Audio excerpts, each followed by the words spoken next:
This is going to be cliche, but I wanted to read people's minds. I don't believe it does. Okay, based on my teachers also, who've taught me the best of the best in psychology. Yeah. You can't really read a mind, but you can understand behavior, you can study behavior long enough to predict how someone can behave. For example, I'm sure you have people who are very close to you and you know how they react when they're angry, or how they speak when they're hiding something from you. That's a tad bit of knowledge that you have of psychology. Each time you figure out that if so and so goes through this and this is how they behave, that's just psychology. So, it's the mere art of studying and understanding emotions and behavior.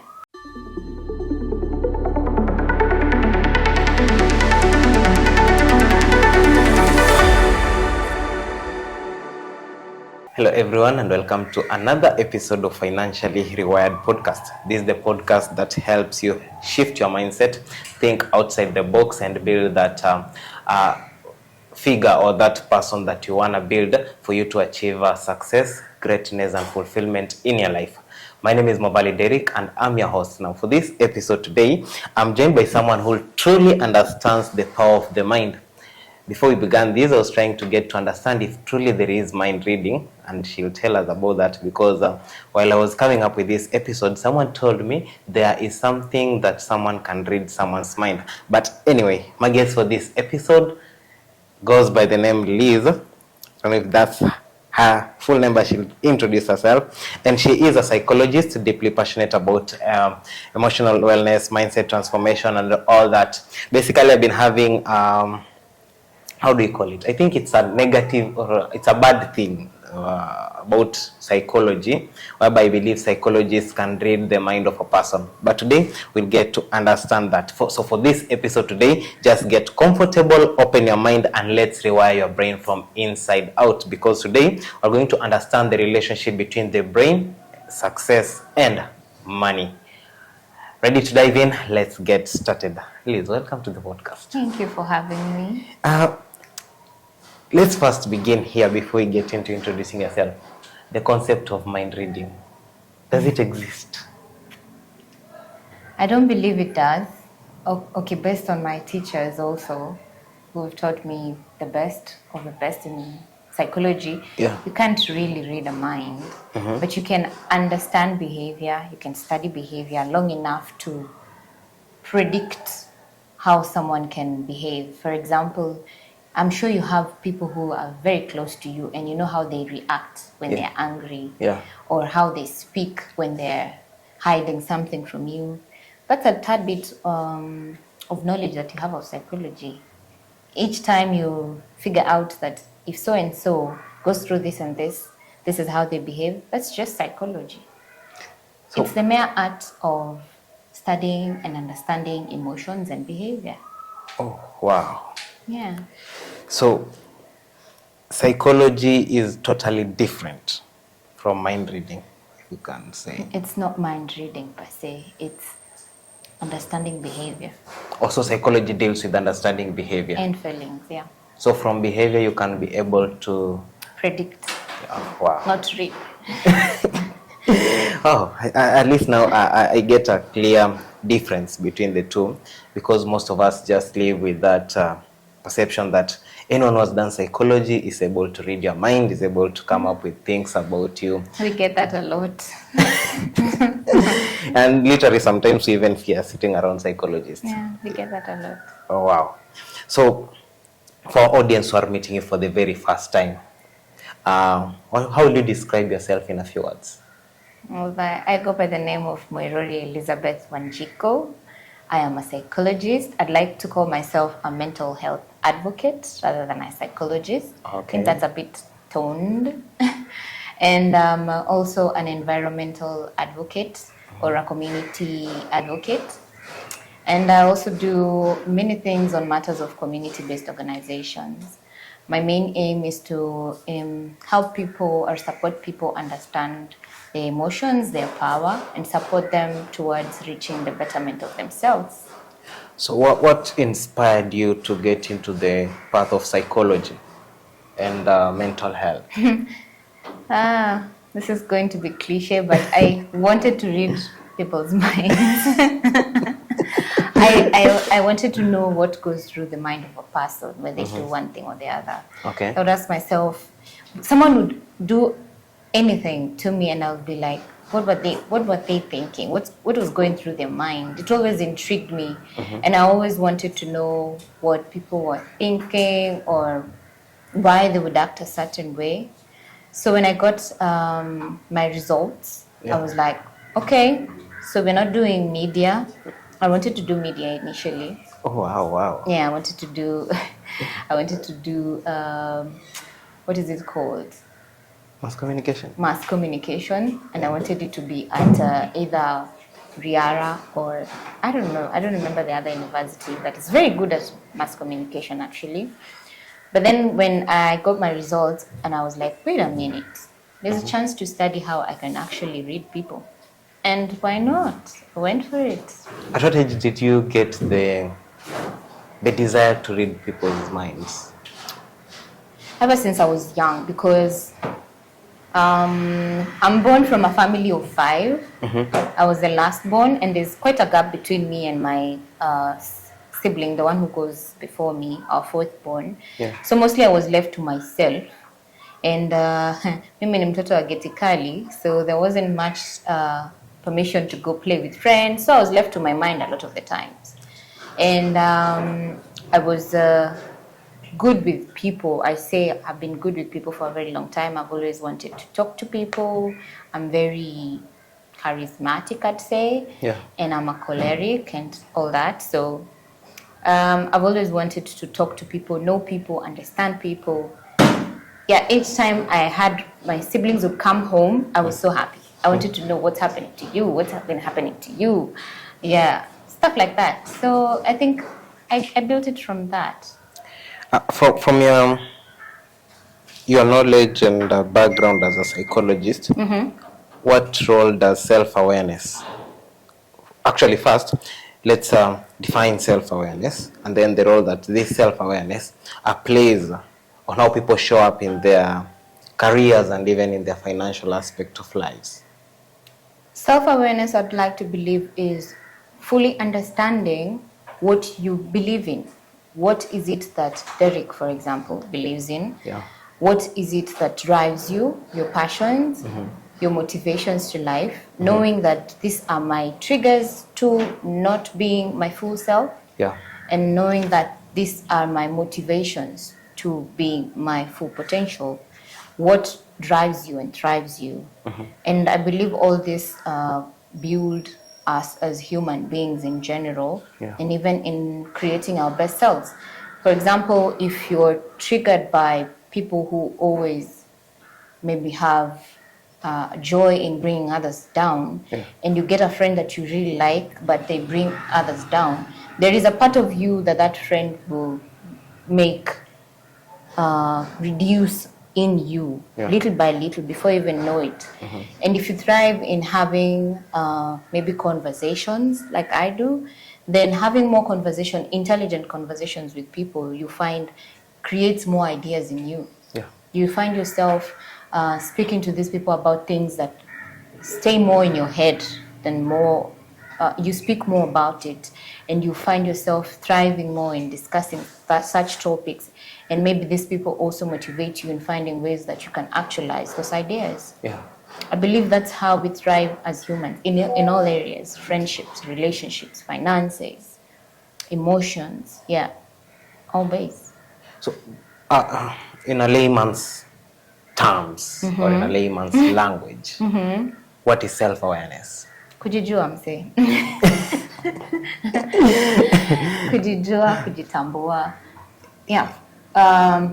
Knowing what drives Liz. Ni nini napenda kufanya, and knowing ni nini nikifanya inani deviate from myself. What makes you, it's in layman's language, what makes me happy and what doesn't make me happy. Knowing fully what that is and knowing what fully that is not is being aware of yourself. So basically I can conclude that by saying self-awareness is even crucial in building long-lasting relationships. It is. If I am aware that in a relationship, if I am not treated a certain way, then I will not give a certain way. Yeah. It is way better than trying to understand the other person. Because, for instance, say you don't thrive in a place where you're not complimented. Say you have a day where you pick out the best outfit ever, Yeah. and you like compliments, and your partner has lived in a space where it's not a grand thing, because, you know, again, the way we're brought up It's matters, different, yeah. So they're like, they look at you, they recognize you look good, but they don't actually say it, yeah? Yeah. And you thrive in that. You see, it kind of takes away from you little by little without you even knowing. And then you get to a point where they do something humanly, Yeah. without even intending to hurt you, and memories of how they don't constantly compliment you come back. Yeah. Yeah. I have grown up to believe on one thing, that mindset shapes my outcomes. True. I was interacting with someone, I think it was in second year when I met the guy. And he's the one who introduced me to the culture of reading books. Like, you know, books open you to this other world of life that maybe you are not being able to be given by your parents. So from your perspective, how does mental health affect our relationship with both money and the growth? Anyhow, I just started reading a book on psychology of money. I completed that. And I first saw it in a podcast. Yeah. Mel Robbins' podcast. And I agree with the sentiments of it, that the way your mindset works determines your financial decisions. It doesn't even matter even if you have been through a Bachelor of Commerce class. You're the biggest businessman with the biggest knowledge on your environment, on money knowledge. Your mind matters, and especially how you were brought up, how you were tuned. And the book also insinuates or attempts to explain that if in the times when you were growing up, there was a complex economic crisis, or something of the sort, it determines your money habits when you're older, right? Yeah. So we tend to learn a lot, but also how your mind is tuned does, because, okay, say that you have been doing this podcast for the longest, so you have a lot of knowledge on money. Yeah. But one day you maybe get a very good deal and you get a lot of money. So you have financial knowledge, but maybe you don't have financial management knowledge. You don't know how to behave with money, because I have not had money, this kind of money, good money, in my entire life, and now I have it, and now I'm not acting right. Yeah. And everyone keeps telling me, yo, Derek, you need to check yourself. But you're like, no, I didn't have money, now I have money, so I'm fine. I'm fine. I'm fine, by the way, guys. I'm good. So maybe to you, maybe drinking away your money is foolish. Yeah. And then to another person, maybe spending money on buying houses, yachts that they don't even live in or stay in is not foolish. But in sense, the psychology of money dictates that, or the perfect behavior of money is do not purchase what you do not require. So I do believe psychology determines how we make money or how relationship with money. If I have lived in lack and I have no knowledge of behavior after money or with money, then I will tend to make poor financial decisions, whether I go to a business class or not. And if I do have good financial knowledge, but also I have lived in plenty, but then again I get poor influence, the behavior I attain from the influence also can determine how I live with my money. Wow. I think the biggest lesson I picked from Morgan Housel is the book. Psychology of Money? Yeah, there is this phrase he says, a child born different parents, raised in different economies, from different worlds, will think differently on various aspects of life. True. And that made me realize why you'll find kids from abroad are very different when it comes to I was trying just to explain to my friend why it's very easy for an 18-year-old or 15-year-old abroad to be earning, which is totally different when you come to Kenya, because at 15 your parents are expecting you to be in school, but abroad at 15 a child might be even in an academy making money. So I think that was something that I picked from the book that is really important when it comes to thinking of maybe the future, because my parents were not able to read those books, so maybe they lived by the principles of Africanicity. But then again, Derek, even though those abroad kids start working at early age of 15 and 16, they do it as a norm because it's what society does in their area. But it doesn't mean because this kid earns a few bucks of money early, it doesn't mean that they know how to spend that money wisely.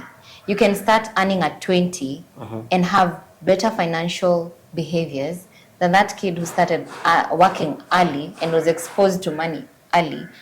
And even though their parents are doing it, even though the society does it, doesn't mean that they have better knowledge of financial habits than you do. I think it doesn't matter how early or late you start. It matters on the values that are instilled in you or the behaviors you were taught. Because in our world today or in society today, we're trying to push teaching our children how to save early, how to have those small banks and all of that, which is good. But what are the values that back up that saving habit? You need to teach them that, okay, if you want to buy maybe a pencil, then it means you need to save more. It doesn't mean that they're supposed to save just for the sake of saving. Yeah? If you want to buy a gift that we had not talked about, maybe your parent and the child, then you should know it comes from your saving. If your savings don't amount to that amount of gift that you have impulsively requested for, then you cannot have the item. Do you advocate saving for a goal or just saving? I believe saving without a goal is just piling money that you're going to spend later. It's extended what? It's extended spending time. Like you're just extending the time when you will come back and spend that money. But with saving with a goal, then that's a drive. So let's say basically I have no goal right now that I want to achieve, but I'm having money coming in. That's how you sit down and start designing your ideas. What are your goals? Okay, you don't have a goal. Yeah. But what are you doing? Well, actually, it's November. Basically, whatever I set for this year may be achieved in October. So basically, the income that's coming right now, it has nothing to do. Then you plan for fun. If then again you feel you have already achieved your goal, having fun is also a goal, or having a vacation is also a goal. Maybe visiting your parents or siblings is also a goal. Going to my Saimara, how much that will cost you? It's a goal. You plan for that. Someone said, actually, this I was sent to ask you. Why do we feel anxious and unfulfilled when we are trying to chase success? Because it has been taught to us by society that it's too far-fetched, especially to Africans. We've been taught it's like it's a dream too far away, and you feel like you're not equipped enough, you're not ready enough, you're not smart enough to do it. But I also believe success, like Brighter, remind me his name again, from the Psychology of Money. He also has a book where he says contentment is one of the biggest successes that we have. Being content in my now, in my here. knowing that what I have right now is my success. Yeah. And we are anxious because we are not yet content with what we have now. So we set a goal. It's like you're having a soccer ball match, Yeah.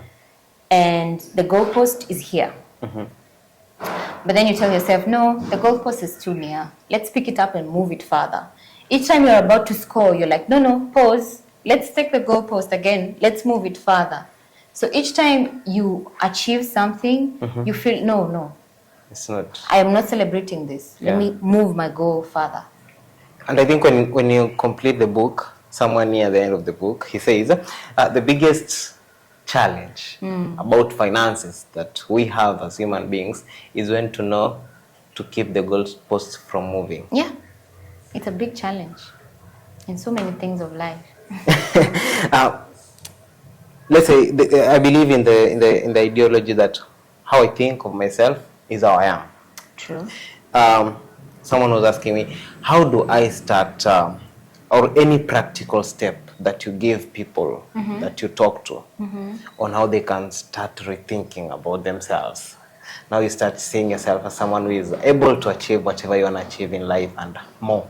Because I think most people think of themselves as, I completed school, I've been out of campus, it's now 2 years, 3 years, I've not been able to get a job. Let life be. It starts by how you speak to yourself. The thoughts the words that you matter about yourself. The words such like, I can't do this. It's not the way I am. I'm just not like that. Or it's not my area. It's funny how, like you said, you could have not studied for something, but then you thrive in that area. Yeah. Then later on realize it's not your passion. It's not that you're not good at the task. It's just that you're not passionate about it. So it's about understanding what is my passion, and then speaking good to yourself, even in your mind. The way someone will be telling themselves, for example, I have a lot of, what is it called, imposter syndrome, personally. As a psychologist, I know we also have issues. We are not immune. Yeah. I have a lot of imposter syndrome where someone will advocate me for a role, and I'll be like, really? Am I the best in the room? Come on, it could have been someone else. Yeah. Let me stop here for a minute. We are on the path to building the greatest of all times podcast from Africa. A podcast that helps you reshape how you think about money, self-growth, empowerment, and a podcast that helps you pick lessons from people who have achieved what you have achieved and people who have information from various aspects of life. If you believe in what we are doing and want to be part of this journey, take a minute of your time, recheck if you have hit the subscribe button. If you have not yet subscribed, kindly subscribe to this channel. Enjoy the rest of your viewing. I normally struggle with imposter syndrome, and it's something I've identified that I have. So what I normally do when I realize it's kicking in, I have a journal where I write everything that I have intended to do. Maybe at the beginning, I don't have New Year's resolutions per se, but I normally have things that I write down that I would like to do anytime in a year. Like, I think last week I wrote down what I just want to do. In general, there are things that I haven't achieved that I want to do. And I go there, and there's a page where I write what I want to achieve, and in the page immediately after that, I write what I have achieved, whether it was part of what I wanted to achieve and didn't, or something that just came out of the blue and I hacked it and I was able to do it. And I go through that, and I try to remember how compelling maybe the task was or difficult it was and how I achieved it. And it helps wire my brain that, okay, things can be tough, but you can achieve them. Yeah. Yes, you can be the best. You cannot be not the best in the room, but you can be good if you give it a try. So it's a matter of trying. And then again, failing doesn't mean that you can't try again. It means that you just learned of the ways of how you shouldn't do it the first time. How you shouldn't do it the second time. You know now where to start. You know where to begin. You know, I shouldn't do what I did that made me fail. So speaking to ourselves nicely, you can even try journaling like I do. Yeah. Prayer works for other people. Having that person you talk to, maybe I know now that you're a friend I want to keep because you have financial literacy. So I can say if it's an issue based on finances, I know I can call Derek and tell him, hi, so I was feeling that this decision I want to make financially is not good, or I'm not sure about it. So I can talk to you because you're confident in that area, you will motivate me. If it's an issue concerning mental care, you can call Liz and Liz can motivate you. You can have those people who you source your strength from. Napoleon Hill says, in Think and Grow Rich, having an imaginary board of directors. Yeah. Actually, for him, he had two. The first one, he had at least, he has a phone. And it's actually, I was watching, I think it was Diary of a CEO. There is this, what is her name? I've forgotten her name. She says she has 3 phones. So the first phone has like 10 people. It's only 10 people who have that number. These 10 people, one is a finance coach, one is a fitness coach, another, like there are people whom she calls whenever she's undergoing a certain phase of life that needs motivation from outside. The second phone is for the family. Now, if these 2 phones ring, he knows it's very important. Then now he has the third phone that others have. And then now I remember, when after listening to that, I remember the concept I picked from Napoleon Hill. Number one, having that imaginary board of directors. Yeah, your core team. Yeah, like you just have a circle of people you can talk to at any time concerning this topic, that, and that. And then now he has the imaginary, the people whom he wishes to meet or sit with them just for a dinner around the table. Sure. I think it's really amazing concept. And it's funny how we always have the answers. We just want to hear someone telling us, someone else. You always know the answers. You just want someone confirming it for you. Well, actually, this now is both from the mind and money. They intertwine a little bit. Financial stress. I think it's one of the mental burdens people are facing today, especially young people. You look at your friend, he's doing better than you. Actually, with the rise of social media, you don't know what people are doing, but you see them drive. And since you have completed school, you're starting maybe at 0. You feel like, hey, we were just with you. Why are you doing this? What are some of the healthy ways that I can manage this pressure? Because sometimes you feel like you are burning out, and even you sometimes totally lose focus because you are trying to compare yourself. My past 3 episodes, I asked my guests how their view when it comes to comparing. One of them said it's totally wrong. I can't compare myself with another. Then the other one said she's okay with comparison because it gives her motivation. That if my friend is doing better than I, then it means there is something I'm not doing. True. So then the other one was like, comparison can either be good or bad. True. So from you, as a psychologist, to avoid this total burnout or even just losing focus. Because sometimes you can just look at someone, admire, and then you go back home, you even lose focus of what you're doing. Let me tell you one thing that we don't always like to hear. Zima hiyo kitu. Like, if the social media or the comparison with that friend is the problem, delete their number. Delete that Instagram. Yeah, it's tough. It's just like someone who's been diagnosed with high blood pressure or diabetes. And the solution for them is cutting out sugar, and they just love sweet things. Cutting out sugar from your system when you've had it so many years is hard. So if there's good hormones, like mental hormones and bad ones. So if your mind hormones or whatever feeds your cortisol is mostly those things that are based on comparison, you better switch off that social media. It's going to be tough, but yeah. So again, I will concur with your previous guests. There is good comparison and there is bad comparison. good comparison will be someone who is thriving and also offering you a hand or guidance on how to thrive also. Okay. People who tell you, I am where I am and this is what I've been doing, they're not there to gloat. Like, I'm at a young age and I'm doing this and I'm doing this. There's some people who go to social media just to post. They don't go there to talk about success or how they did it. Yeah. But if you meet them maybe at a personal space, they'll explain to you, this is what I do, this is what I don't do. And success for me is much about discipline. It's discipline, and discipline is hard to go by. There's people our age who go to bed as early as 7.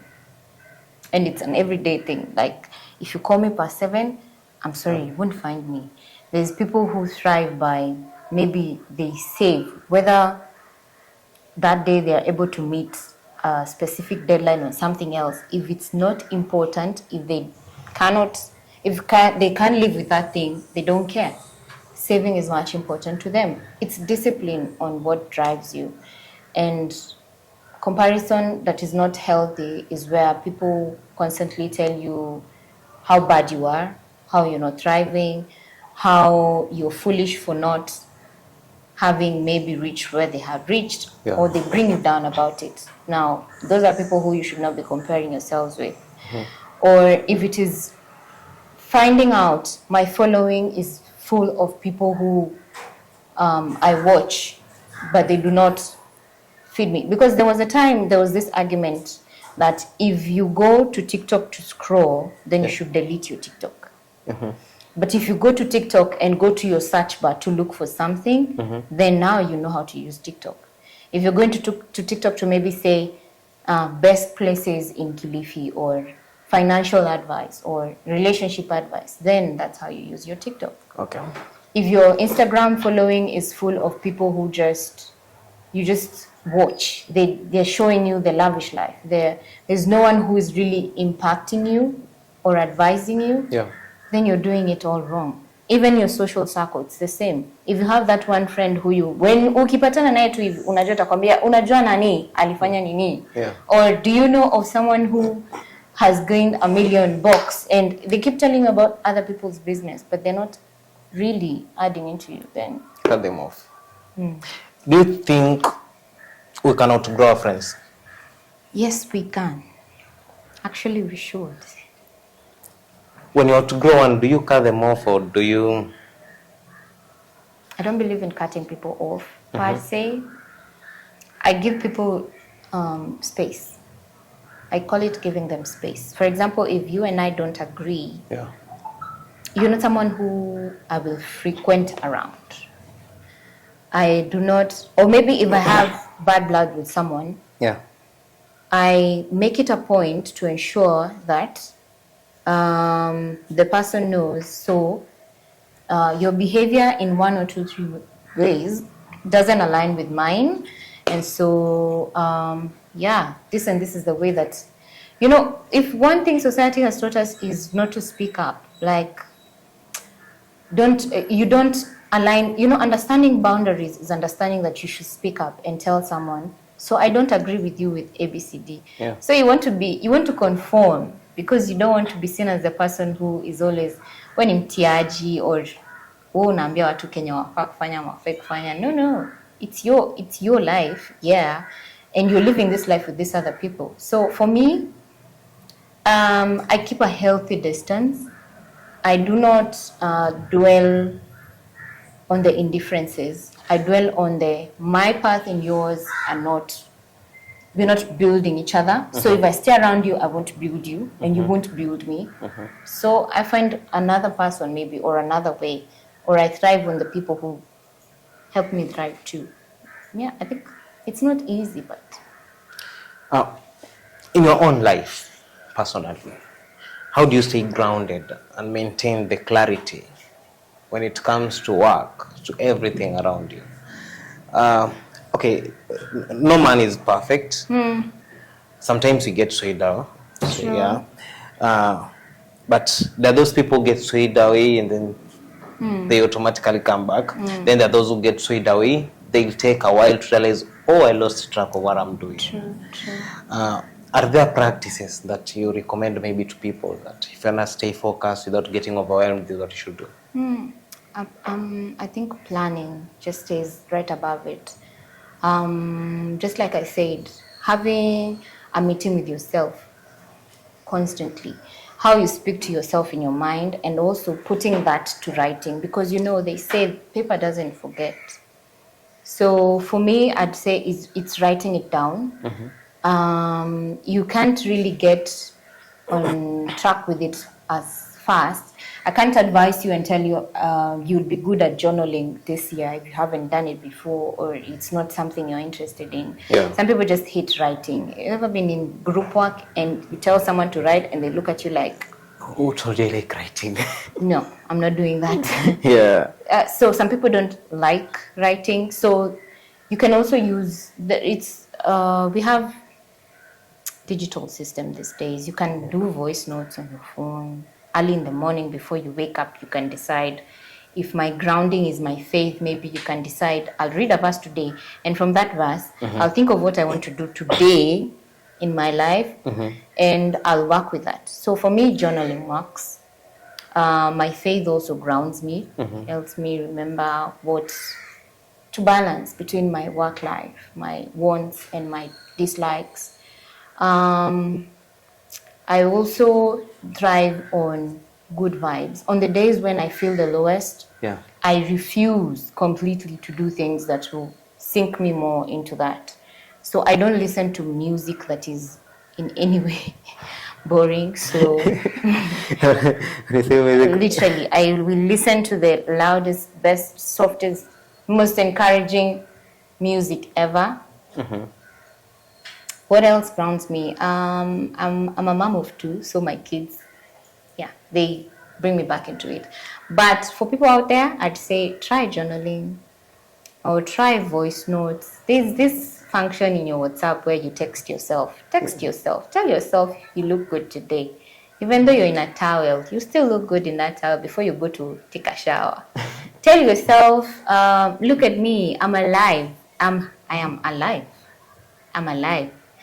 Text yourself, send yourself those stickers that you send your friends to motivate them. Watch something interesting on TikTok. Go search on your TikTok happy clips or funny clips. Just refuse to go under. Refuse completely. The battle is against sadness.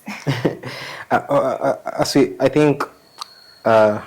we end these, what's your take on working harder and working smarter? Working hard, especially when it comes to attaining success. Someone will tell you you have to work hard, but right now there is a slogan that goes work smart. Yeah.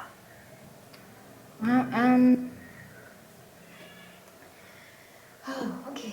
So, in my opinion,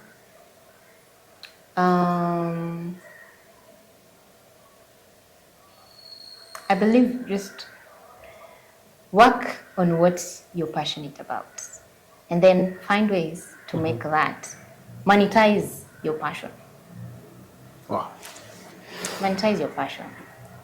You know, these days there is even jobs as simple as creating Excel sheets for people on how to have a daily routine. Yeah. There's people who are being paid for that. There's people who are being even paid for meal plans. There's people who are being paid for a schedule, a work schedule. Like you design a work schedule for someone. They wake up in the morning, they go for shopping, they go to work, and people are being paid to create those things. Something you can literally make with your phone. Yeah. Any phone, any smartphone. So understand your passion, then find ways to monetize your passion. Yeah. When you think of thriving, what does that look like beyond money? Beyond money, contentment. Contentment. When you're content, you thrive.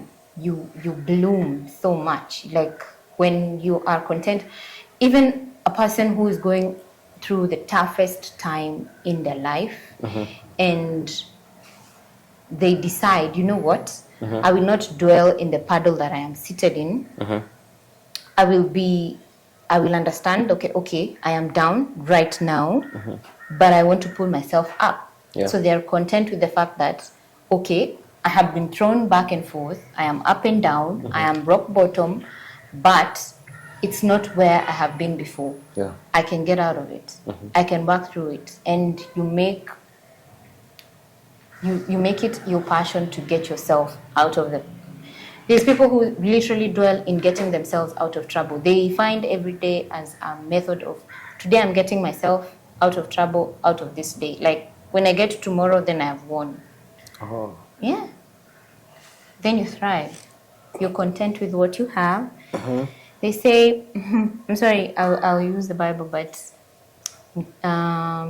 much is given. Whoever much is given, much is demanded. Yes. Someone was saying sometimes it's really hard to be contented. It is. With everything. Okay, there is this meme. I think it's a meme. Someone is driving, and then someone is driving a Vitz, sees someone with a Prada, is like, I wish I had that car. Then someone passes with the motorbike, sees the guy with the Vitz, and is like, I wish I was in that car.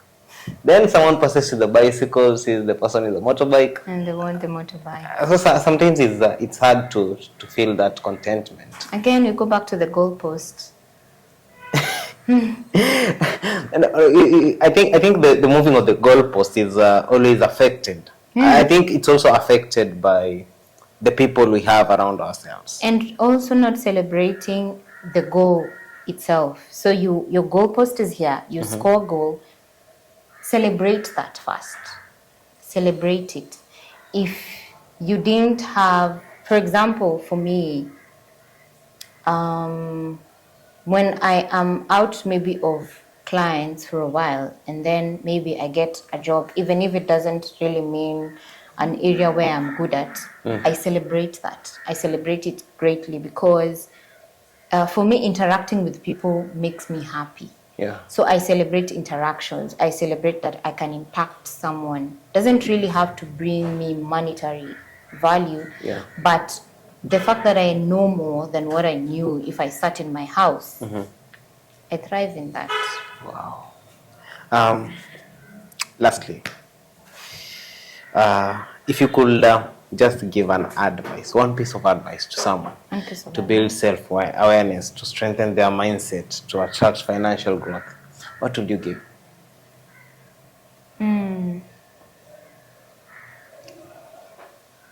I'd say believe in you. It sounds so layman, but believe in you. There's so much in you that is not yet unlocked. And like I told you before, you always have the answer. You just don't know it yet. You want someone else to confirm it. Is it right for me to seek validation? Your core team is for that. That team of people who you call when you're feeling like your day is not going too well, that's your validation.